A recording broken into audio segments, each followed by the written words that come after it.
Alors, Jésus fut amené par l'Esprit dans le désert, virgule, pour être tenté par les diables, point. Voilà. Je respectais la ponctuation. Après avoir jeûné 40 jours et 40 nuits, il eut faim. Vous savez, moi, quand je prêche, si tu as un visage fermé, je te chasse. Les tentateurs s'étant approchés, lui dit, si tu es fils de Dieu, ordonne que ces pierres deviennent de pain. Jésus répondit, il est écrit, l'homme ne vivra pas de pain seulement, virgule, mais de toute parole qui sort de la bouche de Dieu. Amen. Le diable les transporta dans la ville sainte. Le diable arrive quand même dans la ville sainte. Le plaça sur le haut du temple. Waouh!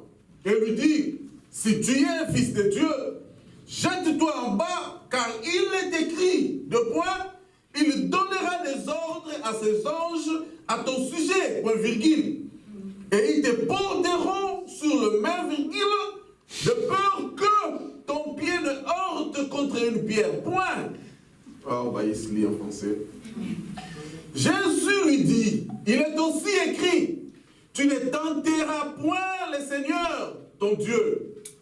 Le diable les transporta encore sur une montagne très élevée. C'est où? Ah, français, c'est les Français. Et sur une montagne très élevée, lui montra tout le royaume du monde et leur gloire. Et lui dit, je te donnerai toutes ces choses. Si tu te prosternes et m'adores. Ah! Jésus lui dit, retire-toi, Satan. Car il est écrit, tu adoreras le Seigneur ton Dieu et tu le serviras lui seul. J'aime le verset 11. Alors, le diable le laissa. Et voici, des anges vinrent auprès de Jésus et le servaient. Waouh! Voyez, ça lit en français.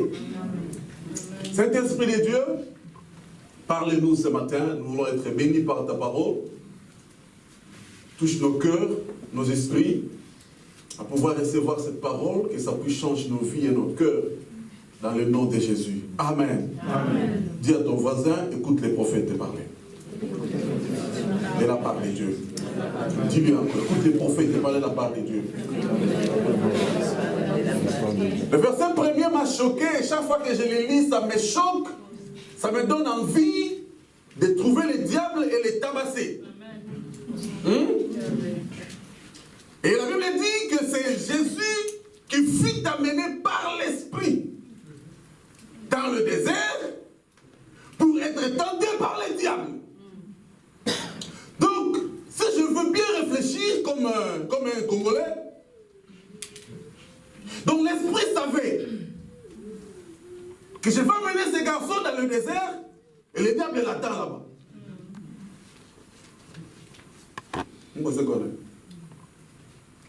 L'Esprit qui connaît toutes choses. Il savait que dans le désert, il y a le diable. Jésus qui vient de prier pendant 40 jours, 40 nuits. Généralement, quand nous prions, après nos prières, nous savons, nous voulons sentir des frissons, hein, sentir des... nous on dit comme ça, sentir un bouillard, frère. Bouillard, j'ai senti, hein? Bouillard français. L'onction, pas problème. Mais pour Jésus, il termine la prière de 40 jours et 40 nuits. Au lieu de recevoir l'argent, puissance, tout ça, c'est l'Esprit maintenant qui vient. Qui n'amène pas Jésus dans les temples. Qui n'amène pas Jésus pour aller prier pour le malade. Mais qui amène Jésus dans le désert avec un vrai motif bien arrangé, écrit sur un papier. Être tenté par le diable.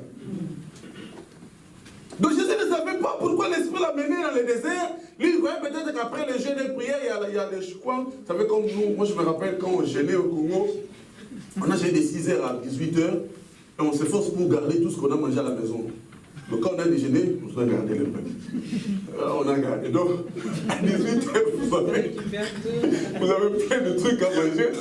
Et là, vous ne partagez pas. Donc, vous commettez le premier péché déjà de ne pas partager à 18h quand vous terminez le jeûne.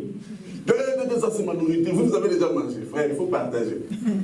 Donc les diables l'amènent gentiment et Jésus les suit. Comme ça, ils vont au désert pour être tentés. Et ils arrivent là-bas, l'esprit reste calme et il observe Jésus en train d'être tenté. Et le diable qui le voit venir, il dit, ah, monsieur, vous avez très faim, je peux le voir. Mais parfois, il y a des gens, quand ils ont faim, hein? Il y a des gens, c'est facile de savoir qu'ils ont faim. Le visage est fermé, ils ne sont pas contents. Et quand ils ont mangé, ils commencent à sourire. Il y a quelqu'un comme ça. Je crois que c'est Kevin. C'est Kevin qui est comme ça. Il ne faut pas lui dire que je l'ai critiqué. Il ne faut pas lui dire. Mais il ne faut pas dire à Kevin. C'est des gens, quand ils n'ont pas mangé, vous pouvez les sentir. Je ne sais pas que si le diable a vu sur le visage de Jésus que monsieur Jésus avait faim. Il dit, monsieur, écoutez, le diable vient, il ne pose pas la question à Jésus qui es-tu. Mais il parle déjà. Si tu es fils de Dieu, donc en réalité, Satan savait que lui là c'est fils de Dieu. Il dit, si tu es fils de Dieu, Jésus, ordonne à cette pierre de se transformer en pain. Comme ça tu vas manger. Et après tu vas me donner, parce que tu es fils de Dieu, tu partages. Donc tu vas aussi me donner. Ça c'est moi qui ai ajouté là. Jésus qui le regarde, il dit, monsieur, l'homme ne vivra pas du pain seulement. Tu parles, il sort de la bouche. Des déclarations comme ça, quand on les donne, bien qu'on a faim, il faut vraiment être fils de Dieu. Dis à quelqu'un, tu es vraiment fils de Dieu. Quand on dit fils de Dieu, et les femmes sont incluses dans les fils de Dieu. Hein? Pose encore la question, tu es vraiment fils de Dieu. Alors, écoutons maintenant la révélation. Si tu es fils de Dieu, donc pour le diable, je crois qu'il savait que les fils de Dieu ont un pouvoir. Les fils de Dieu ont un pouvoir jusqu'à être capable de transformer les pierres en pain. Alors lui, le diable, il savait. Je ne sais pas s'il a entendu ça où. Alors ces jours-là, il voulait venir vérifier auprès de Jésus. Si tu es vraiment fils de Dieu. Je ne sais pas s'il était abandonné. Un jour, Satan vient, fils de Dieu, transformé, il vient en pain, je ne sais pas. Si vous êtes ici, pardonnez-moi. Mais si tu es fils de Dieu, alors, pour prouver qu'il est fils de Dieu, il ne voulait pas transformer la pierre en pain selon la commandation du diable. Recommandation. Voilà, français. Pas parce que le diable l'a ordonné, il lui dit non. Moi, fils de Dieu, je fais les choses selon l'ordre de mon Père. C'est lui pour qui je suis fils. Ah mon Dieu, tu as entendu les français là? Donc toi, tu n'es pas mon père, je ne peux pas t'obéir. L'homme ne vivra pas du pain seulement. C'est-à-dire, la famine que j'ai là, après 40 jours, la nourriture que je veux, ce n'est pas ce que toi tu me proposes. Amen. Ma nourriture pour que je sois fort maintenant, c'est cette parole qui sort de la bouche de Dieu, pas ta bouche, Satan. Tu ne vas pas aller. Amen. Alléluia. Amen. Pas de ta bouche, de la bouche de mon Père qui est au ciel. Bien aimé, tu ne sais pas combien de gens cherchent à vérifier. Si réellement tu es fils de Dieu, ce n'est pas par ton accoutrement, ce n'est pas par ton visage, non. Ils veulent savoir si tu es réellement fils de Dieu, comment tu réagis devant les circonstances. Comment tu réagis devant les problèmes. C'est là qu'on saura si tu es réellement fils de Dieu. Pose encore la question, es-tu fils de Dieu? C'est notre thème de ce matin. Es-tu réellement fils de Dieu?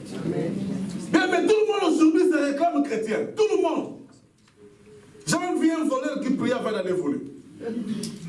Seigneur, bénis mon travail cette nuit. Oh Seigneur, mets des embuscades devant moi, comme ça je vais cambrioler. Il se fait passer pour un enfant de Dieu. Il y a des circonstances qui nous arrivent, qui n'ont rien à voir avec les démons. Suivez-moi très bien. Qui n'ont rien à voir avec le démon. C'est Dieu qui l'a permis. Amen.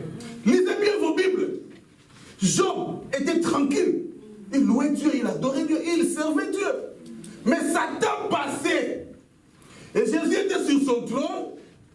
Non, Dieu était son trône, avec son verre de jus. Et il voit le diable passer. Hé, petit, ça va? Tu vas où? Oh non, je me promène là. Lui, il se promène, c'est moi. C'est pourquoi je n'aime pas des frères et des sœurs qui se promènent sans destination. C'est l'esprit de Satan.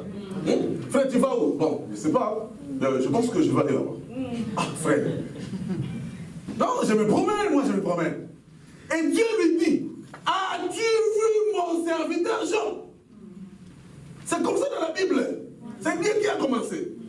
J'aime ça, les gars, c'est Dieu qui a commencé. Et Satan qui dit, ah mais non, bébé, lui là, c'est parce que tu... C'est-à-dire, ah Seigneur, quand les gens te voient prier, quand les gens te voient servir Dieu, ils pensent que tu le fais pour un but quelconque. Amen. Ça va? Amen. Les gens pensent que là, peut-être parce que tout là, c'est-à-dire tu n'as pas les maris, c'est pourquoi tu viens à l'église. Non! Je viens à l'église parce que j'aime Dieu.